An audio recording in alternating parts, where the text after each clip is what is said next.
Šaukštas proto. Iš asmeninio dienoraščio 2000 kažkelintų metų vasario 8. Na štai, dabar jau ramiau. O vakar matyt atverkiau už kelis paskutinius mėnesius. Visai netikėtai. Įsitaisėm koncerte ir atsivėrė ašarų vartai. Ar galiu pasakyti, kas konkrečiai ten buvo taip graudu? Gal šiek tiek.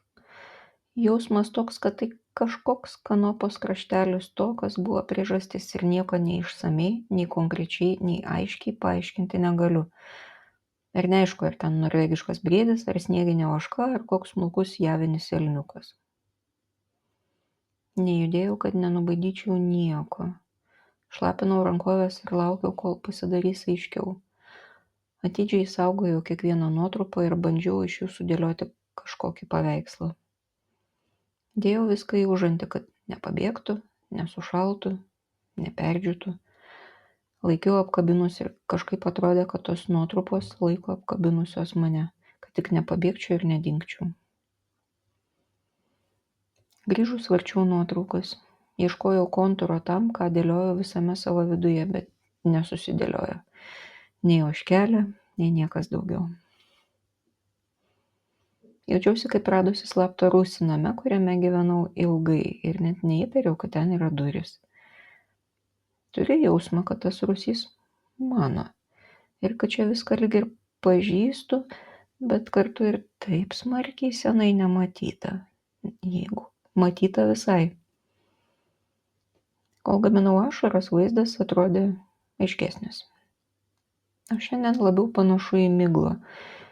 Į lengvą rūką virš pievos 5 ryto. Tik paukščių nesigirdi. Jaučiu, kad kažkas, ką vakar rinkau, liko apkabinta ir sudėliota, kad laikiau visą tai apkabinusi visą naktį, net jeigu nieko daugiau apie tai negaliu pasakyti. Ir net rašymas nepadeda aptikti to kontūro. Kažin, kaip dabar rasti tas duris? Ar reikia jų ieškoti tyčia? Ar čia ir buvo visas veiksmas, kuris turėjo įvykti ten ir tada? Šiandien gal labiau norisi ramybės, tylos, miglos. Gal iš tos miglos tikrai išnirs kokia nors ožkelė, atsargiai dėliodama savo kanopėlės per asotą žolę, priėjus atidžiai pažiūrės man į akis ir pasakys kažką reikšmingo. Net jei to ir nesuprasiu.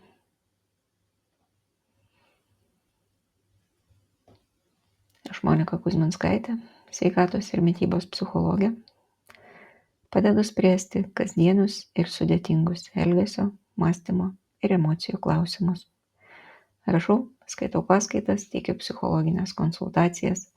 Mane rasit socialiniuose tinkluose vardu Šaukštas proto arba gyvai Vilniuje, Goštauto gatvėje. Rašykit man asmeninę žinutę socialiniuose tinkluose arba elektroniniu paštu adresu šaukštas.proto@gmail.com. Taikos ir ramybės.